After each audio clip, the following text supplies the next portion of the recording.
something that you said you were going to bring back. You are what you eat.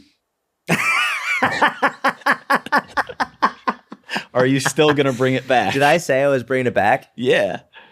And you might have been saying it slightly joking, but then I doubled down and was like, I did say it. It's true. I was like, it's true, you are. And you were like, no, people would get really upset if you said that in this day and age. And I couldn't understand it. And then I started listing examples. I was like, if you eat a calorie surplus of pizza for a year, like you become a calorie surplus of pizza.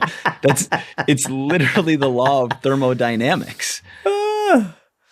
Yeah, I just remember being in 7th grade home ec and there being a poster on the wall and the poster said, "You are what you eat," in big bold letters. And there's a picture of essentially a kid who was eating a cheeseburger and the kid was also a cheeseburger. Wait, he had like a cheeseburger costume on, or was it like? It's fun. I don't know how they did it. It was like early 2000s editing, like early 2000s Photoshop, but like he actually looked like a cheeseburger.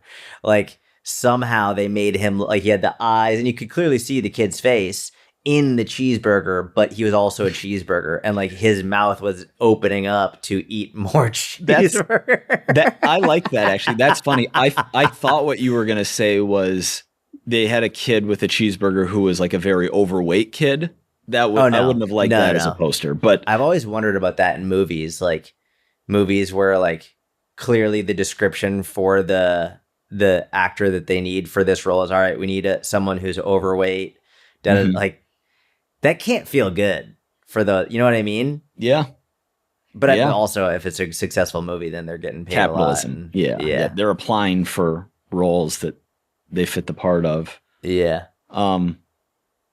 But yeah, you thought that people, and I think it's a small percentage of people. By the way, I think we have hit peak outrage, right? Yeah, like peak cancel culture, peak outrage, and we're on the way down. When was peak? What was the peak? What year was peak? Great question. I don't know that I can be objective.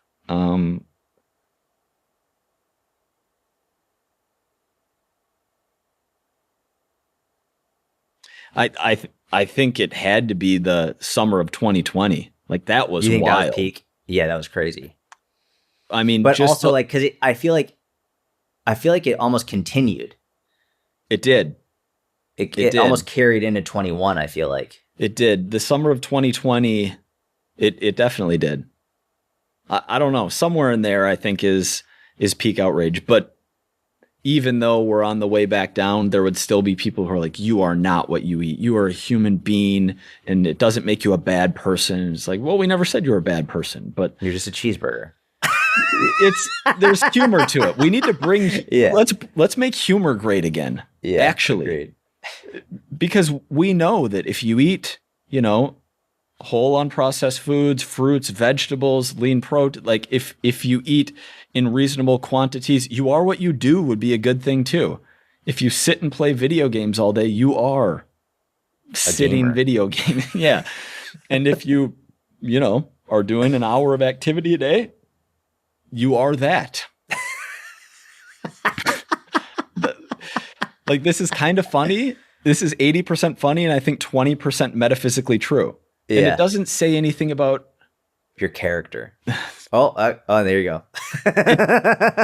But it does. And maybe this is where it gets dicey and unpopular but it does.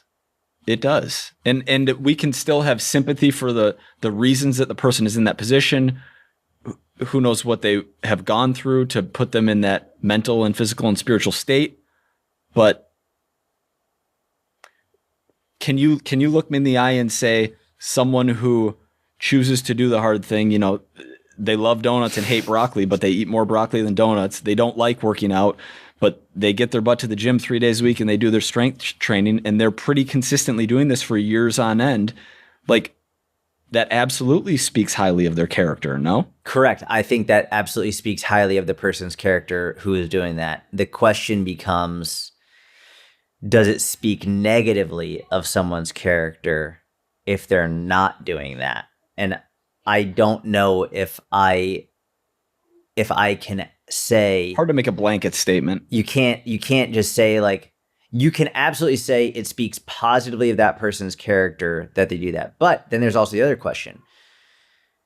That person could be going to the gym, eating really well, and they can also be a piece of shit, right? 100%. Like that person can also... We're looking at those habits in a vacuum. Yes, they could be a murderer. They could be a rapist. They could be doing awful things. Correct. Absolutely. And there could be someone who's not doing that stuff, who's just a tzaddik, right? Who's just like an amazing person as well. So we're looking at that in a vacuum, but from the vacuum perspective, there's no question that the person who's doing that, I don't even know what to say other than like the person who's doing that is at the very least prioritizing their health. But we can't look at it in a vacuum, I guess, is what I'm trying to say. Of course we can. It's a fun thought experiment. If you have two people... from a thought experiment. Yeah. But yes, of course, there are more important things about character than whether or not you exercise. Like, no one's saying that.